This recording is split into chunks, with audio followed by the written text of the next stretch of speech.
actually coming at you with a 3 3/4 inch Star Wars action figure review. You'll be taking a look at the recently released 3 3/4 inch Star Wars Rebels Grand Admiral Thrawn. As you know, if you've been following me, I don't collect too many of the 5 POA figures, but Grand Admiral Thrawn was 100% one I had to get. Definitely one of my favorite EU characters. I'm really happy that they introduced him back into the canon with Rebels and whatnot. He was really cool in Rebels. I can't wait for the book to come out soon. I really wanted to get this figure because it looks pretty cool. So first we'll take a look at him in the packaging, and you've got the standard sort of 3 3/4 inch 5 POA figure packaging that we've gotten since The Force Awakens, but this time we have the Rogue One packaging here with the Death Trooper, which I think looks really cool. You got the figure displayed in here, the sort of play features, and you got a nice image, artistic style image of Grand Admiral Thrawn. One kind of interesting to note is in the picture he actually has the wrong rank plaque, and there is actually a variant figure.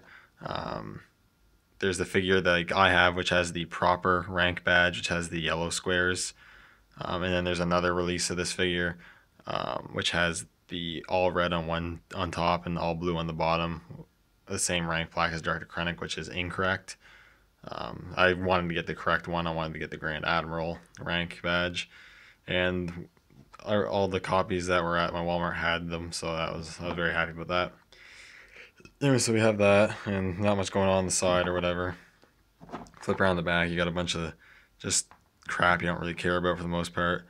But up here, you have the image again, and then you actually have a bit of a bio here, which says, as the fledgling rebellion challenges the Galactic Empire in the wilds of the Outer Rim territories, it faces a new danger. The most cunning of the Emperor's fleet officers, a tactical and military genius, Grand Admiral Thrawn coldly dissects rebel operations and methodically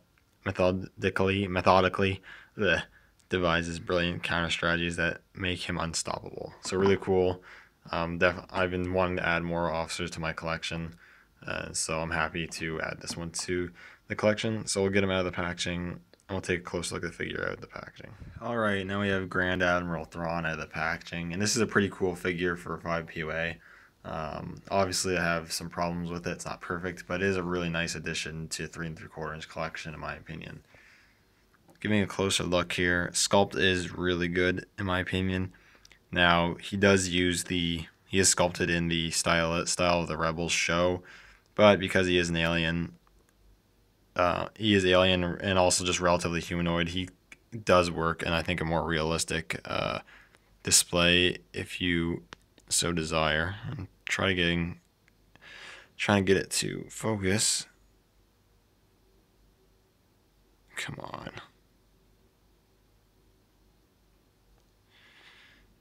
Come on.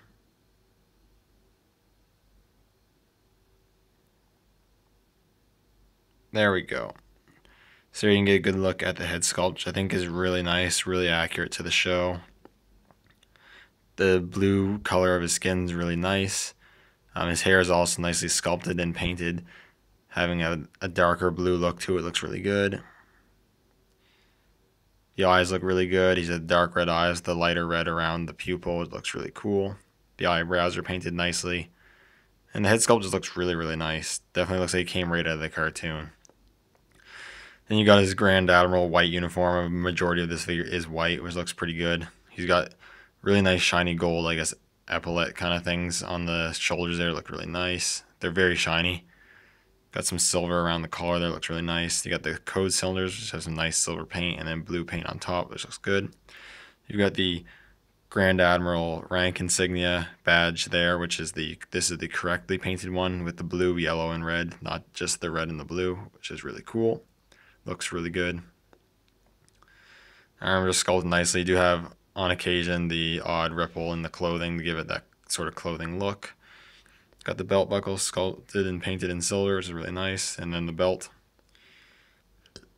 One little issue I do have with it is I got some black paint scuffing on the back here. It's not a huge issue because it is on the back, but it's still a little annoying. You got the holster here. Really cool. It is a working holster. Got the pants, which are painted just in white. And then the black boots has some nice sculpting and are painted in a glossy black and are relatively accurately painted. No real paint issues. Really, the only paint issue I have is honestly is right here for the most part. Other than that, he's really nicely painted and really nicely sculpted. I have no problems with the sculpture of the paint aside from that one spot. Let's see if he wants to. There we go. Now, in terms of articulation, he's a 5 POA figure, so you know what you're gonna get. He has a ball joint in the head, which only has a little bit of up and down motion, but it does rotate. Swivels at the shoulders and swivels at the hips, nothing else. Which is unfortunate, obviously. It would have been cool to get a fully articulated Grand Admiral Thrawn. One does exist that was released a few years before. I'll talk more about that in a minute. But yeah, that's the articulation. Luckily, I wasn't planning to have Thrawn posed in any sort of dynamic poses for the most part. It would be nice to sort of be able to fold his arms behind his back or whatnot, but aside from that, he's again a character that doesn't suffer too badly. Then in terms of accessories, he comes with 2 accessories. The first of which is the gimmicky sort of play feature accessory, which is this big oversized gun which fires this missile. The missile is nicely painted and the gun is just sculpted in this gray plastic. Has some nice sculpted detail like the scope and whatnot, which I don't see the purpose of the scope. I don't know how you'd ever use the scope, but yeah, it's a missile launching gun. It's pretty goofy for collectors and whatnot, but for kids it's probably fun. I tried out the missile; it fires all right, so yeah, they might like that. And then the accessory that we more or less care about is he does come with the pistol he uses in the show, which I don't know if this is gonna focus.